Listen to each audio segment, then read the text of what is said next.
There is not a single reason to feel good about New York football right now, and Jet fans are exhausted, Giant fans are numb, and honestly, I get it. The biggest issue with the Jets isn't losses, it's the direction. Giants, we will get into a little bit later in the video, but the Jets are just a disaster right now. I said earlier in the year that I thought the Jets could win 6 games this year. Could you imagine that? I thought they could win 6 games. But they have been so unbelievably atrocious. This has been, I think, one of the worst Jet seasons in recent memory, and that's saying a lot.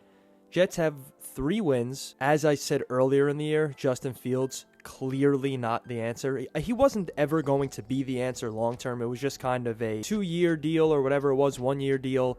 Hold me over. If he's good, awesome. If he sucks, whatever. So that he wasn't really the issue. Justin Fields has been getting a lot of hate from me as well, but I don't think he's really the issue here.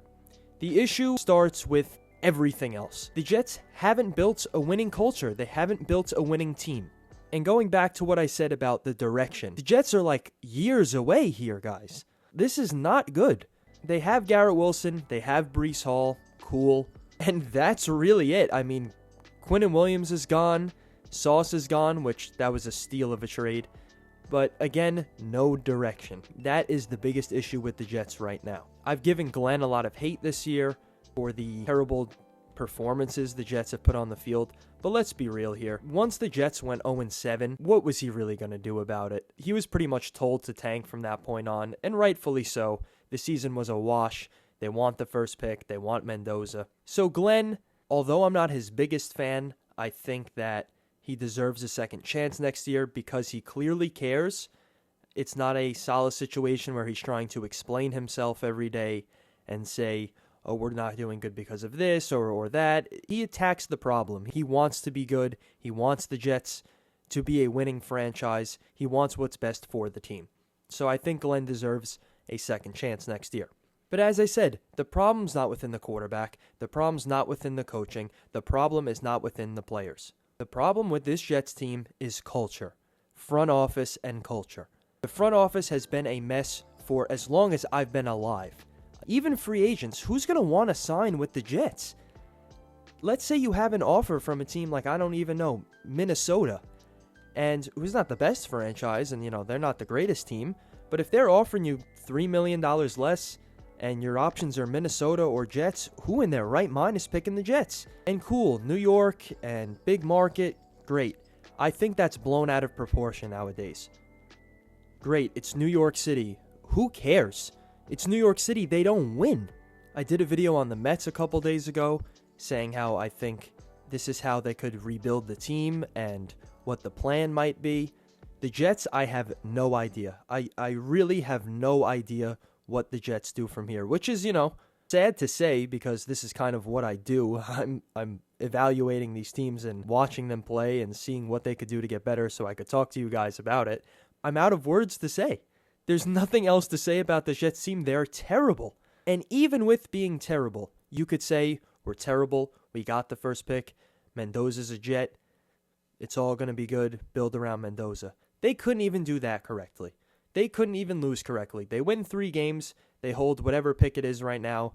I think the 3rd pick as I record this video. But it doesn't matter because the Raiders have the first pick, and they're clearly going to take Mendoza because they need a quarterback.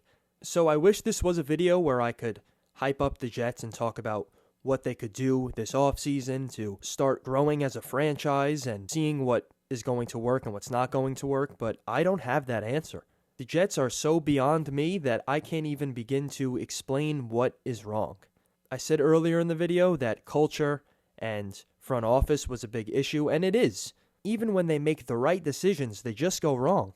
So hopefully they have a good draft, and we see where it goes from there, because there's really not much else to say except they are in a bad spot. As for the Giants, it's a different story. This season was an embarrassment, no doubt about it. And I want to put this out there that I am neither a Giants or Jets fan.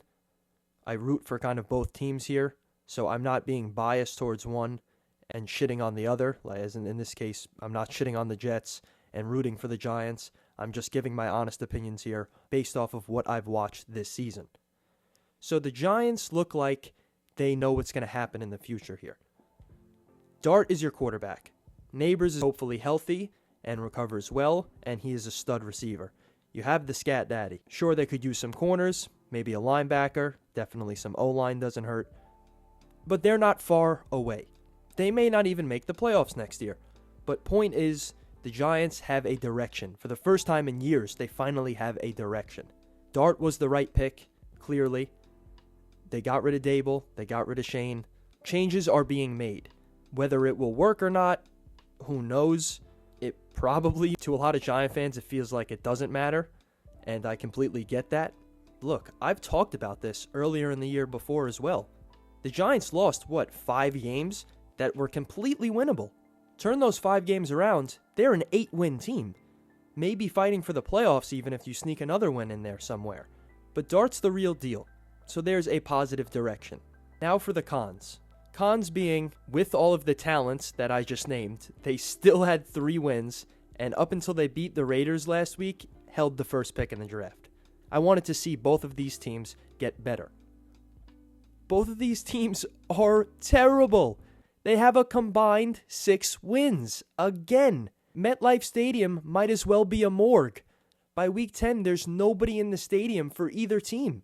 This is New York City we're talking about. The mecca of sports, the mecca of the world. Giants have this great direction and these talented players, but does that mean that the Giants will be good next year? Again, I don't know.